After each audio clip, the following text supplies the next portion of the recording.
याला कारण का असेल तर माझी मातृपितृ देवता आणि ब्रह्मदेवतेचा आशीर्वाद.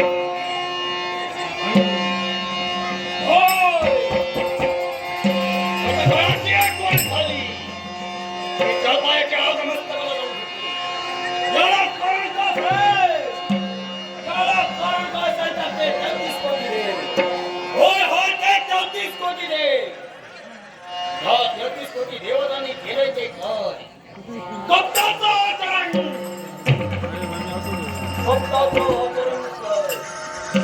प्रत्येक वेळी या हिरण्यकश्यपूने ज्या वेळी स्वर्गावर चोरी केली त्या वेळी अपयश अपयश अपयश अपयशाची विचार करत असताना एक दिवस दैवत्यवन्य नारदमुनी त्यांचं आगमन झालं आणि त्यांच्या सैन्यावरून ब्रह्मदेवतेची भक्ती केली. ब्रह्मदेवतेची भक्ती केली करत असताना कित्येक काळ लागला, वर्षामध्ये वर्ष.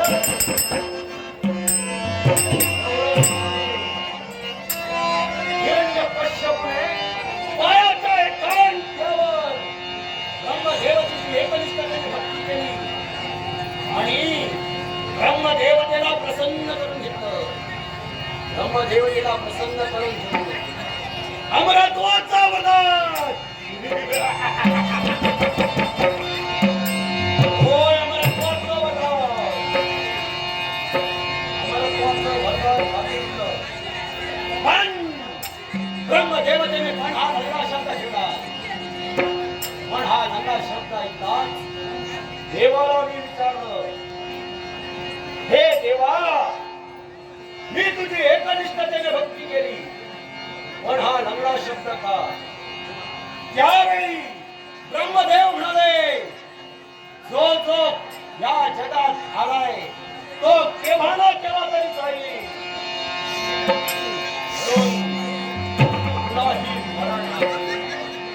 तुलाही मरण आहे.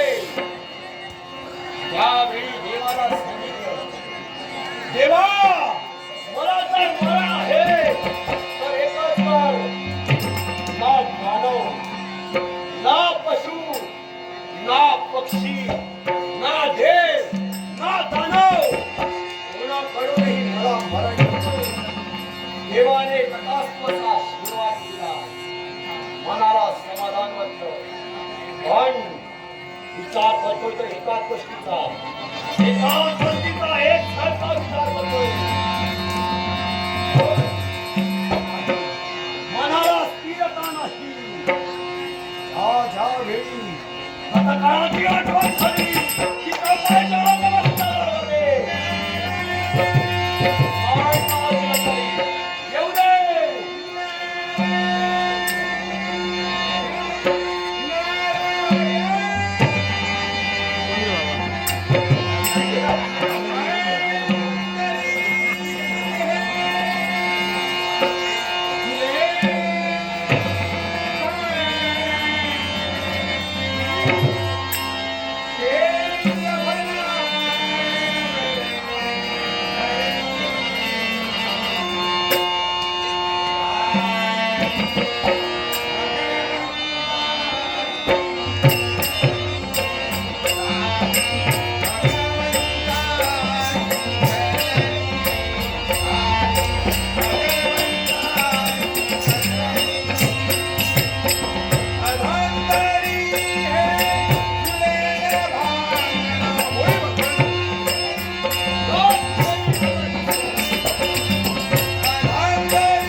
तुझ्या जनी या नादाचा सदस्य तेव्हा स्वर्ग मृत्यू पाहता या त्रय तलात आमची एकसारखी भ्रमंती भगवान कशा करतो तर सज्जनांचा उद्धार दुष्टांचा नाश आणि चहू बाजूला भक्ती मार्ग देवा हे तत्व बाळगण्याकरता एकसारखी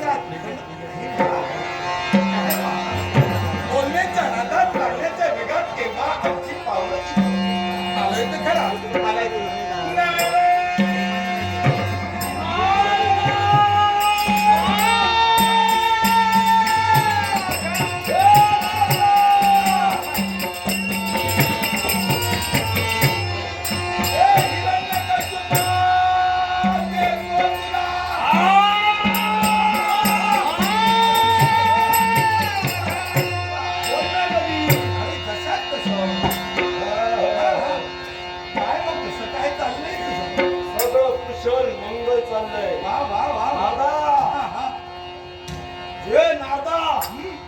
यायचं असेल तर ये बसायचं असेल तर बस नाहीतर चालतो तुझी गरज मला नाही हे म्हणतो आता कसंही आजच्या जरी पाहिलं या तिखटच्या ठिकाणी आतापर्यंत कुणी माझा आदरातिथ्य अशा प्रकारे केलं नाही